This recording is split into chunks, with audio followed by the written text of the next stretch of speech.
We're gonna talk to some people, gonna have a lot of fun. We're gonna talk to some people, gonna learn a lot of stuff. We're gonna talk to some people, gonna have a lot of fun. We're gonna talk to some people, gonna learn a lot of stuff. Cause Kristin knows blank. Hi guys, this is the Kristin Knows Blank podcast, and I don't want to tell you what today's topic is, but in the criminal justice system, sexually based offenses are considered especially heinous.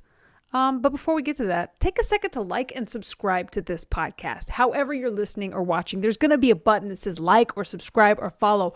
Push that button. You might stop a crime. You probably won't. My name's Kristin Key, and I'm the host of this crazy mess. You can find me through my website, KristinKey.com. There you can find me, follow me, friend me on all my social media, subscribe to my YouTube. I have a Patreon, so you can support this and all my shows. And if you're a Patreon member, you get access to bonus content. I'm also on Cameo, so find me on all my stuff. Now, my guest this week is a comedian. He also hosts the podcast, Hey, What's Up? The podcast. Hey, computer lady, play that interview with Jared Munson. Playing interview with Jared Munson. Jared, thanks for joining me today. This is so exciting. Yeah, thanks for having me on. Oh my God. So like all my guests, I ask, I know that you've got a podcast, you are a comedian, and yet when I ask you what is something you're super knowledgeable about, what did you say? Law and Order. Of course. So I have to ask you, there are several different Law and Orders. Is there one that you're more specifically knowledgeable about, or do you know all of the Law and Orders? I would say it's a toss-up between probably the original and Criminal Intent. There's been so many. They've gone to Los Angeles, the United Kingdom. Wait, what? When were they in the United Kingdom? Yeah, they were on a few years ago. I own them. Oh my God, you have them. Yeah. You are a super fan. What was the United Kingdom one called? Law and Order UK. Very I was original. trying to think of something British. Law and Order, Bangers and Mash. That's not a Law and Order title. Law and Order, freshen your drink, governor. I can't. I'm so bad at British things. It was crazy though, because they took the American scripts and pretty much just did the American episodes of the original and changed them for the British legal system. So I would find which episodes they took them off of and would watch, because I own a lot of the original ones too. So I'd go back and forth. So good, yeah. Yeah. So I'd watch them back and forth, and it was kind of cool how they did it. I would assume that the American interrogation system would be different than the British interrogation system, because I feel like, I don't know if the original Law and Order did this as much as SVU did, about having the renegade, loose cannon cop is like, you're going to tell me what I want to hear, or I'm going to put this chair through your testicles or something. I don't know. They always said testicles. But did they have that intense interrogation style? A little bit. It was more like, you want some tea before we start? It's exactly like Stabler, but he'd offer, instead of trying to crush their larynx, he'd offer him a nice English breakfast and a scone. Exactly. You want a baguette before I break it in your skull? Neither of us are great at British, so we have that no. Very much in common. It's always that awful Cockney accent to the so you're a chimney sweep, you say? Okay, we got to stop before. If I had any British listeners, they're gone now. Yeah. I've left. Now remind me which one Criminal Intent was. Was that Vincent D'Onofrio? Yes, it was. Okay. Yes, it was. And then yeah, he got ill, so they brought back Chris Noth from the original. So yes. It was the one where they alternated the detectives, which I thought was kind of unique. So it's two different, because obviously when you even watch SVU, those aren't the only detectives in the department. There has to be other people. So Criminal Intent did a good job by rotating and showing you that, there's other teams than just one. I got into Law and Order because of the originals. My friend Kelly got me in. Basically, any show that I'm super obsessed with starts with my friend Kelly that will tell me specifically which episodes to watch. She got me in on the Angie Harmon episodes, which was, what was her name on the show? Carmichael? No. Abby Carmichael. Abby Carmichael. Yes. Oh, Abby Carmichael. She was the best assistant district attorney, in my opinion. Who was your favorite assistant district attorney? I actually liked Richard Brooks, the first one. I feel like he was very underrated, but the executives at NBC said, we need more female characters. So they fired both Dan Florek and... I don't think you can say it like that on this show. You have to be like, we need more female characters. Huzzah! Women in television. Yay! No, it's weird to have the other, damn it, we got to hire a woman now. But that's exactly how it was in the legal system. It's like, we got to hire abroad. Yeah, you're definitely not wrong. Actually, his character was named Paul Robinette, so they bring him back a few times just because they felt they did. It was kind of, with Law and Order, they just kind of disappeared. You had no clue what happened to him. So they brought his character back a few times to go against Jack McCoy, and they were pretty good episodes. I love Jack McCoy. Sam Watterson had such an interesting pattern of speech that I would like him and Keith Morrison. I feel like I could listen to them read any book to me, and I would very much enjoy it. He got very old on the show, though. Like, he got very old. I think he got dry mouth. Or is that just a symptom of being old? That could be both. Because it sounded like he started and he had a pattern of speech, but the older he got, the more like you could hear his tongue dryly scraping his cheeks. His character became kind of like I think Christian Bale's Dark Knight. He became the villain that he always wanted to stop because he never loved the district attorney, and then he became the district attorney, and he became the person that he hated when he was younger. Oh, interesting. I love that about the last couple seasons when they brought in Michael Cutter, because he was always like, you would not have been like that when you were younger. McCoy's all like, well, you're gonna play the politics of it. So what are your favorite plot lines, your favorite episodes that you'll watch over and over again? So Lenny Briscoe obviously is one of the biggest characters on Law and Order. Oh yeah. They created a spinoff called Trial by Jury that lasted just 13 episodes with Jerry Orbach filmed 2 episodes before his death. So I'll rewatch those 2 over and over. You could tell he never told anybody he had cancer, but he looked rough, and his voice was very raspy compared to usual. But yeah, when I need a good cry, I'll just watch those 2 over. Oh yeah, I was gonna ask, do you watch them because they're good or just reminisce? A little bit of both. I think Trial by Jury was kind of I wouldn't say it was a show before its time. I think they're trying to make a different Law and Order, more on the order side than the law. That is interesting, though. Law and Order does have to have both parts for the episode to work, and there's definitely a formula to all Law and Order episodes. If anyone's not familiar with Law and Order, like how an episode kind of breaks down. Yeah, so original flavor, it's always like 2 people jogging in Central Park, or 2 people getting coffee in Central Park. Or, always starts in Central Park. Or somebody getting coffee, or shopping at Saks Fifth Avenue, and they're like, I can't believe, Jenny, there's a body. And then the detectives come in, make some witty comment, and then they try to solve the crime, which was always funny with Law and Order because they solved the actual crime in 22 minutes to then transfer over to the legal side to get the order, and you'd have either Jack McCoy or Michael Cutter or Ben Stone in the first 4 years, trying to put the bad guy away. And it's interesting. Yeah, the original Law and Order they solved it much quicker. On SVU, I feel like the order side of it is it's a short order, It's maybe 10 minutes, sometimes 5, but there's a lot of... If at all. But yeah, but in all the Law and Orders, there is the original, it points in one direction, well, this guy left his fingerprints and his boot there. We got to talk to him. They talk to him, I wasn't even there. It's we knew it was him and it wasn't him. And there's 6 people you got to go through before you find someone you've never heard of. Yeah, I always find it funny, though, because the Criminal Intent, they kind of threw away the DA completely after the 5th season. Every episode ended almost in a confession, Gorin or Logan or who. Jeff Goldblum came in towards the end. I would confess anything to Jeff Goldblum. I feel like he has a way of kind of hypnotizing you with his patterns of speech. And interesting. I'd be like, oh yes, okay, I did it. I do weird things at night. Whatever. Yeah, for sure. His episodes were very quirky because that was by the time they moved to USA, so it was a lot quirkier of a show by that point. But no, if I'm in a hotel room, I'll always flip to USA or TNT because I know there's going to be some kind of marathon of some good legal shows. So based upon your watching Law and Order, Criminal Intent, and SVU, how do you think you would hold up under an interrogation? I'd be done 2 seconds. What? I'm the same way, and I was trying to think. There was I was listening to a podcast the other day on a Dateline podcast, and it was someone that had confessed to murder and spent 17 years in prison. And everybody was like, why did you confess? Or they yelled at me for 2 days. And I'm like, yes, if you yell at me at all, I just want to go home. If you're tell us what you know. I don't know anything. Tell us that you did it. Fine, I killed people. And you're like, oh shit. Oh, that was what I wasn't supposed to say. If Ice-T, Christopher Maloney, Finn would walk in, I did it. I don't know what I did. I did it. Here, pick it. please. I know it's in the universe, and so it's not actually Law and Order, but like Chicago PD, because they've done crossovers. The If guy with the if really deep voice. yeah, if Hank Voight just looked at me, I would just take whatever.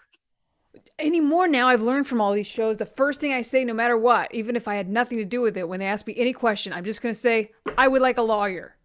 Lawyer. Get me the good one. Well, that just means the interview's over, is what I'm learning. I don't know if that's is that real on TV? Like, yeah, I believe TV to be true. I think they have to. You might disappear though before the lawyer gets there. Oh yeah. Oh, I want to try that in other situations. Like if it's just something I don't want to be in, I'll just like, I would like a lawyer, and hopefully that situation will just disappear. You still have to do your taxes, ma'am. No, I'd like a lawyer. Not without my attorney present. That's right. It's a colonoscopy time. I'd like my attorney present. Not without my attorney.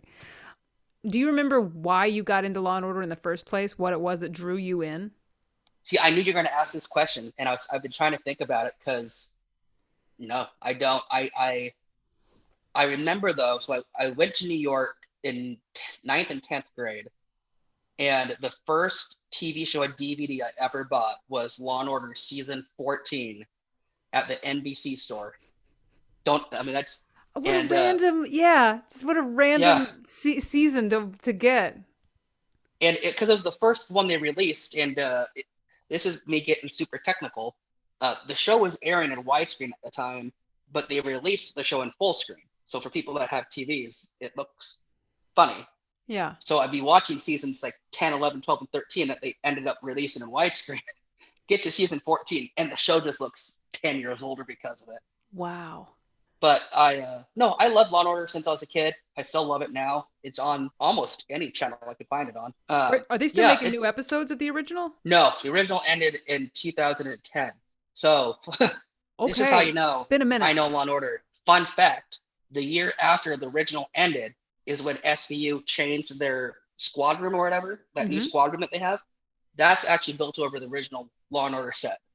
Okay. Interesting. And we talked a while ago about you texted me and said, are you going to watch the episode where Stabler returns, which I did. And it was good. And it started this whole new Law and Order now, and it's Law and Order Organized Crime.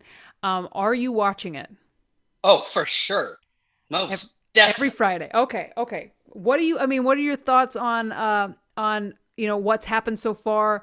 And for those of you who haven't seen it, Stabler is now involved in a task force trying to take down organized crime. Yeah, so he's come back. Originally he was coming back from a European country to do a speech at Olivia's award ceremony. His wife gets murdered. So his wife gets murdered like immediately in the show. It's kind of a shocker. It was weird, and now he's dealing with the PTSD of that. He's trying to take down Dylan McDermott, the bad guy that Dylan McDermott's playing, which is a very creepy. Like he's doing a great job. It's the turtlenecks, I think. It's definitely the most serialized Law and Order. It's not like the case of the week format anymore. Well, that's a really good point. Some people actually hate it. Like the reviews, a lot of like normal fans that are used to this case of the week type thing absolutely hate organized crime. But I think it's probably my favorite. I think the theme song and the opening credits are like the sexiest thing Law and Order's done since 1990. Is sexy. Oh yeah, and it's one of the only ones that my wife has been watching. Like it's real good. We watch it every Friday. Yeah, and it's like they still have little bits of cases of the week each week. There's something they're doing, whether it's finding out where the stolen vaccines were, or finding these other little cases of the week. They're still planted in there. So people just need to get over it. Yeah.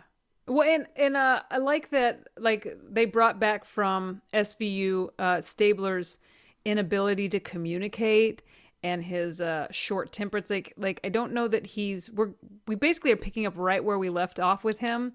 Do you think that's going to change at all? He said he's changed in the promos. I haven't totally seen it yet.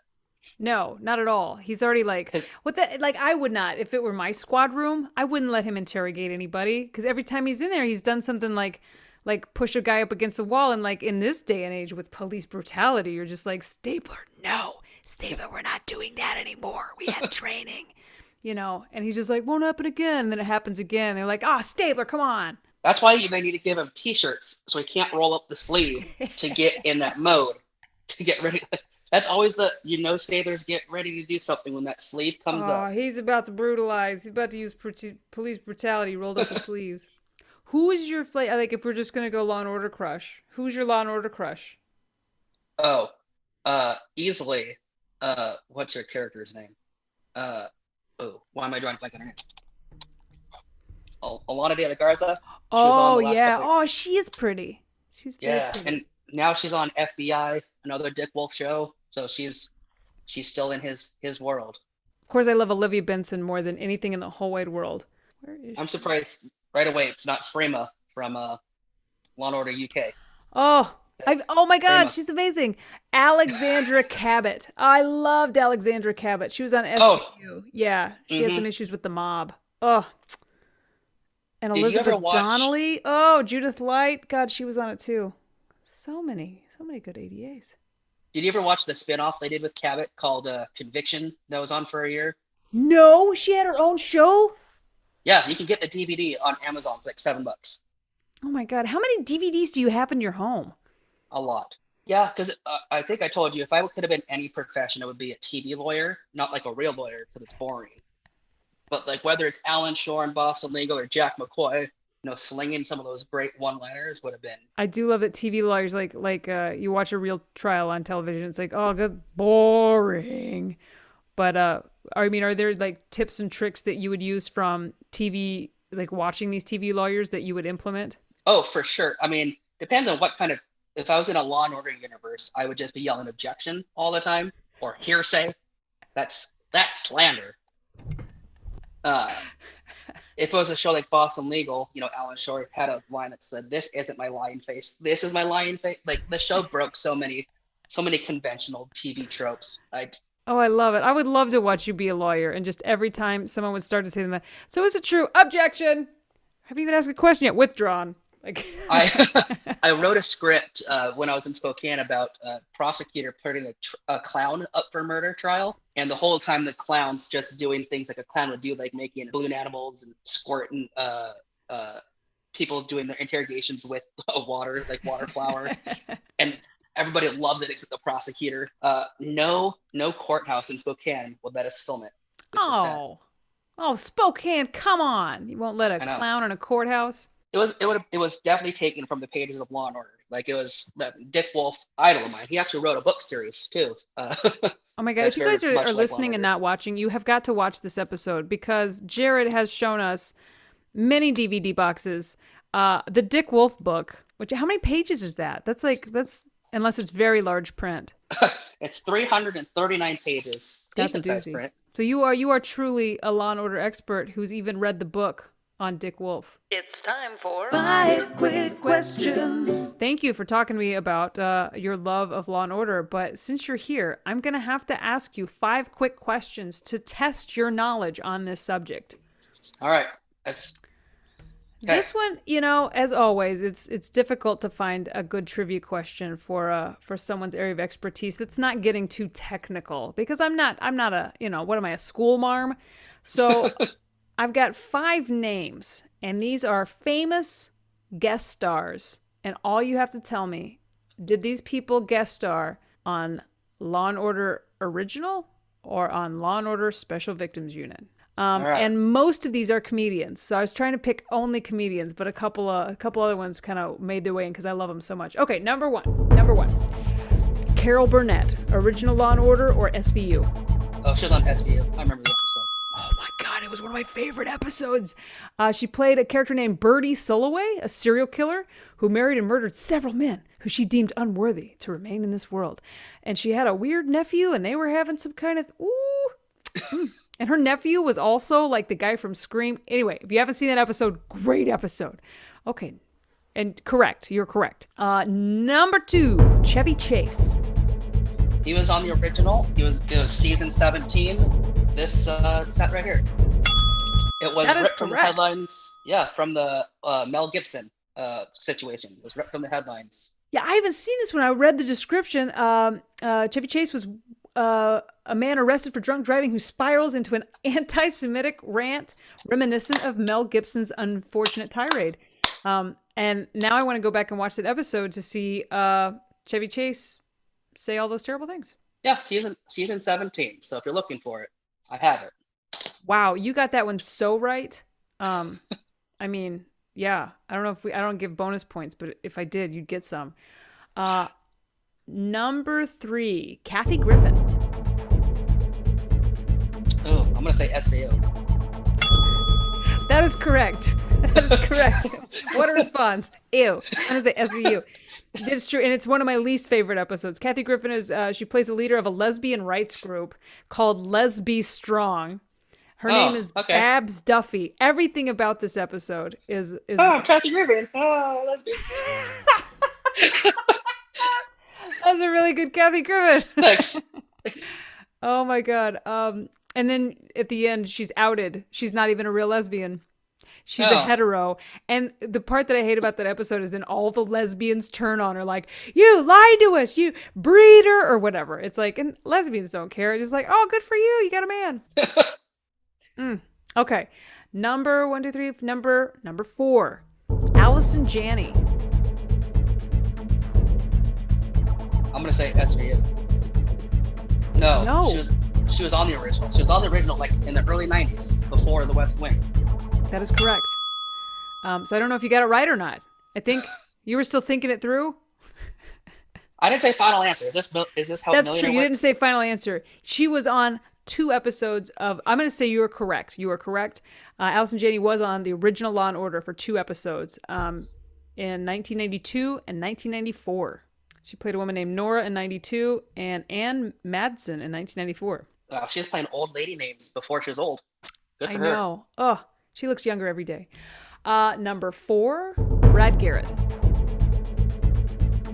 SVU. That's right. That's right. I had to, because I haven't seen that episode yet, but Garrett turned on a cop role once more during season 17 of SVU. But it wasn't funny. For 2 episodes, he played Gary Munson. Oh, Gary Munson. Spelled the same. It's based after me. A crooked corrections officer who had been abusing females, just like Jared. He had Olivia at gunpoint in his house at one point.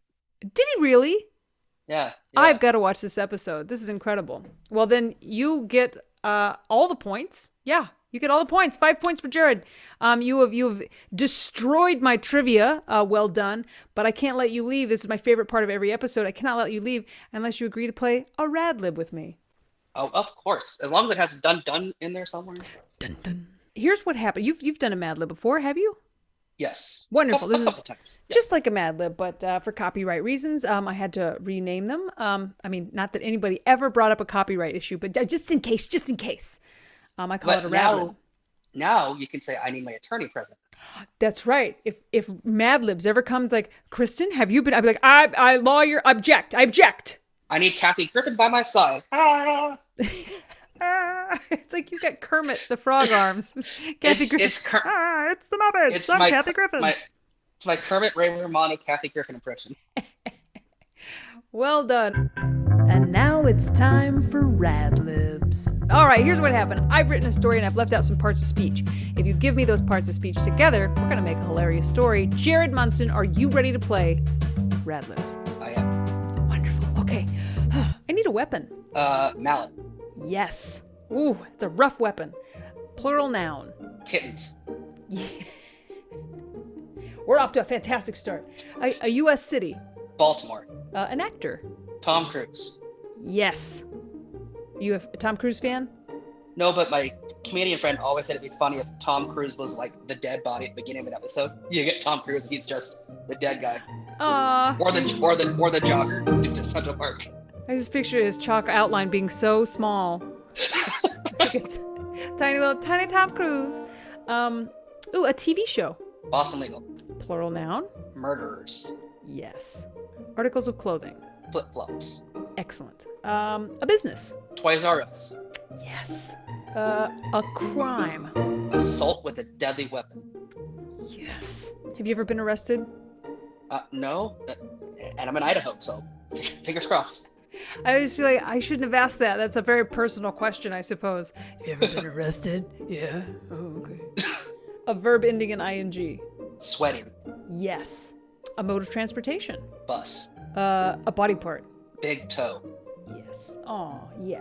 Excellent. An increment of time. 13 minutes. Perfect. A question. Any question. How dare you? Is that a question? Does that count? Does that work? Yeah, I think that's a question. Perfect. Okay. I was just picturing an old lady saying, "How dare you?" Or say it like Kathy Griffin. How dare you? I watched Melissa Villaseñor this morning. I really need to work on my impressions. Oh my god, that one is in the bag. I love it. An animal. Ferret. Yes. An actress. Kathy Griffin. Excellent. An article of clothing. Boxers. Ooh, yeah. Oh, that changes that. Yeah. A liquid. Rum. Rum. Yep. A body part. Clavicle.